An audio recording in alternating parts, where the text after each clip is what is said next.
Hi everyone, I'm Paulette from Tulip Square Studio, and today I've just got a really quick, easy video that some of you will find pretty useful.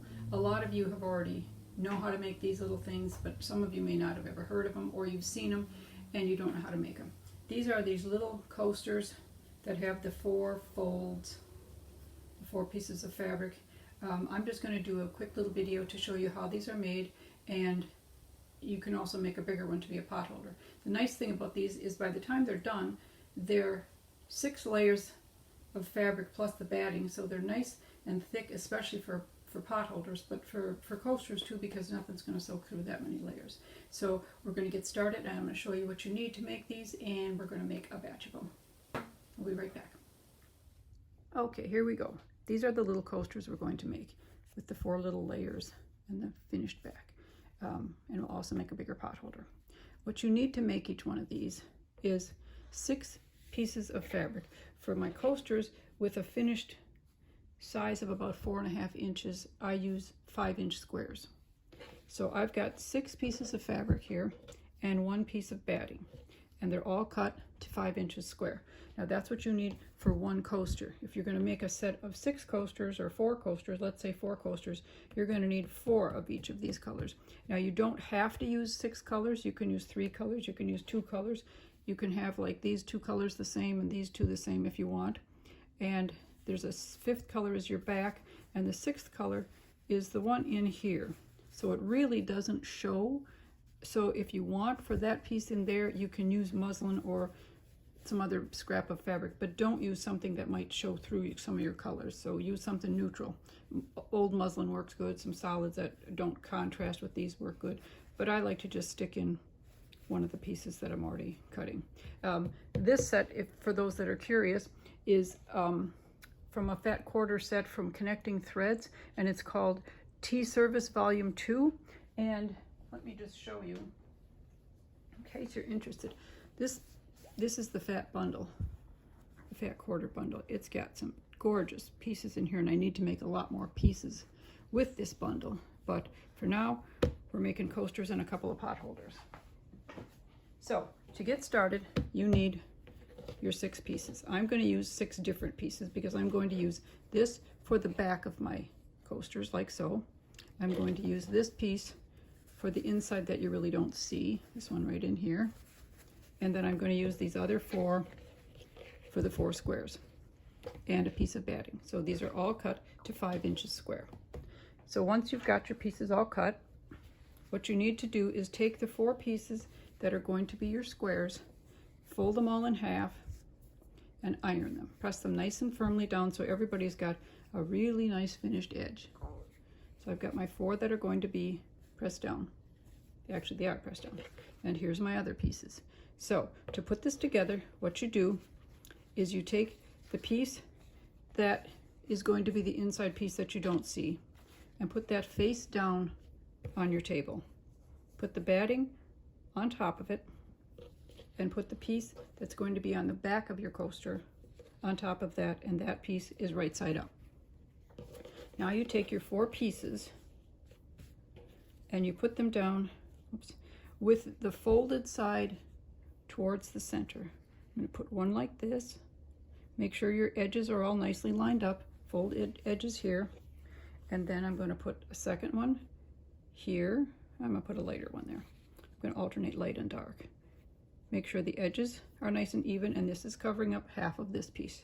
And then you take a 3rd piece with the edge, folded edge here, and put it on top like so.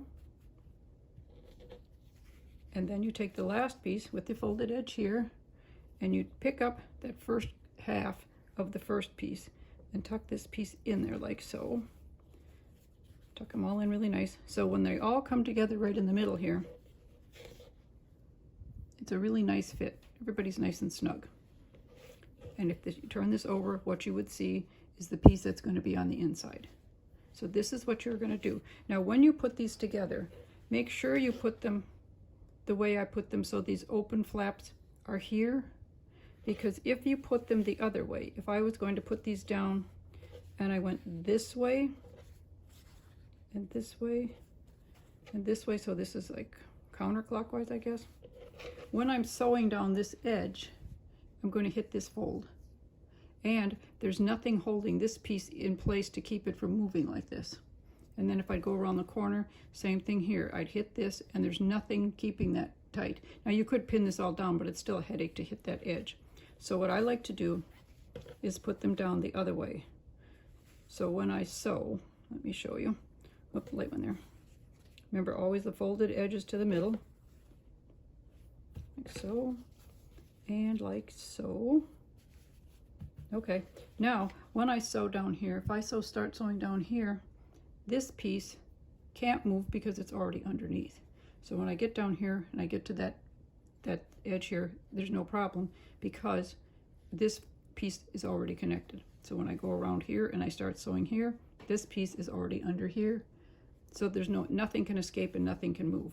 So all you've got to do is make sure all your edges are nice and even. And if you want to, pin it down or clip it down. Sometimes I clip by the 4 little junctions. I like these little clippy things. We get these at Amazon in packages of, oh, I don't know, 150 or something. We use these for everything. These are great. I think we have a link for them on our website too. But you can clip them if you want to before you sew them. But what you're going to do is you're just going to sew around the entire outer edge using a 1/4 inch seam. So just sew all the way around, 1/4 inch seam. And if it's easier to turn, when you get to the corners, stop and do 1 stitch or 2 stitches on an angle, and then go around, and then 1 or 2 stitches on an angle, and then go around. It just sometimes makes the corners a little bit easier to turn right side out. So once you've got that done, you've sewn all your around your outer edge, it looks like this. I've got the little tiny extra stitch done in each corner, and this is what it looks like right now. And then you need to trim those corners, and I didn't do that yet, so I'm going to do that right now. I just like to trim those corners off because that's a lot of bulk in the corners, a lot of excess fabric we don't need. Okay, so we've got the 4 corners trimmed off, and then what you're going to do is turn this right side out. Now, if you pull in here and only go to one edge, you're going to be going around in circles forever. So go through, pick up the first 2 like this. I'm going under both of these pieces here. Stick your thumb in there and push it out. And then go to the next corner and push it out. And the next corner and push it out. And then the next corner and push it out, and isn't that pretty? It's a mess, isn't it? Okay, so then you've got this lovely thing. There, it's done. Okay, so then you'll need those little, one of those corner pushy tools. Let me get my corner pushy tool. I think I'd remember to get everything ready, but I don't. Okay, so I'm just going to push those corners out a little bit, just to make them a little bit nicer. Don't go too hard, you don't want to poke all the way through. 3 and 4. Okay. Flatten that out. And once you iron it, it's a nice little coaster and you're all done. And it looks like this after it's ironed, and then it's done. Now, if you want to go a little bit further, you can sew around the edges. I just did an edge stitch. Just top stitching right around the edge. Now these things are still open, but they're really not going anywhere, and you can be finished with that. Or if you want to go one step further, which I sometimes do and sometimes I don't, instead of sewing just around the edge like this, I went in like this on each one of these. So every little square is attached now. I went around like this, and around like this, and around like this, which is easy enough to do. And that's the end of it. So you can leave them any one of these 3 ways is fine. They all work fine. And then if you're making a pot holder, it's all done exactly the same way. Let me get some of this junk out of my way. Pot holder is done the same way. You need 6 pieces, only I used 8-inch squares. I've got the back piece, I've got the inside piece, and the 4 pieces that are folded. and I've got a piece of batting.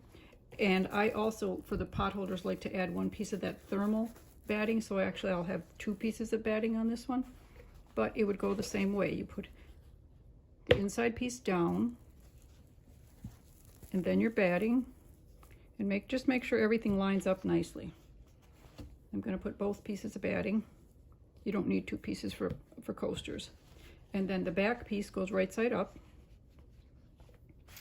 and then your 4 edge pieces go the same way. Make sure your fold is on the inside, and start here. Next one goes here. Next one goes here. Unless I did this backwards, I don't think so. Yes, I did this one backwards, okay. No, I didn't, okay. No, I didn't, all right, I'm good. Last one goes here. And that would be the same way. You sew around the outside, leave a couple stitches on that diagonal before you turn it, and you sew that, and when you're done, it looks like this. I went across like here, and here, and here, and here, and then all the way around with top stitching. And on the back, it looks like this. Just like on the back, this one looks like this. It's a little bit different. I just like, especially for a pot holder, how dense it feels, especially once it's got the extra stitching in there. So, and that's just me. You don't have to do that if you don't want to. I just like to. But that's it. And then you're done. Make as many as you want. Make them all different colors. Good way to use up scraps. For this particular set, I cut out enough pieces to make 2 pot holders and 6 coasters, and that took 6 fat quarters from that bundle. And this was that bundle again. It's Connecting Threads Tea Service Volume 2. And I do not work for Connecting Threads. I just like a lot of their fabric. Okay, and that is about all I have to show you. So that's all there is to that. I hope you enjoyed that little video, and I hope some of you find it useful. And you can go and make yourself some cute little coasters, some cute little pot holders. They make nice gifts. Plus they're nice for yourself. I have people that come over all the time and want to walk off with my coasters. So now I just give them little sets of 4 for presents. But these are fun to make. They're easy to make. You can use up your scraps, or you can use fat quarter bundles and make them in all kinds of cute colors. So have fun, and I'll see you again next time. Have a good day. Bye-bye.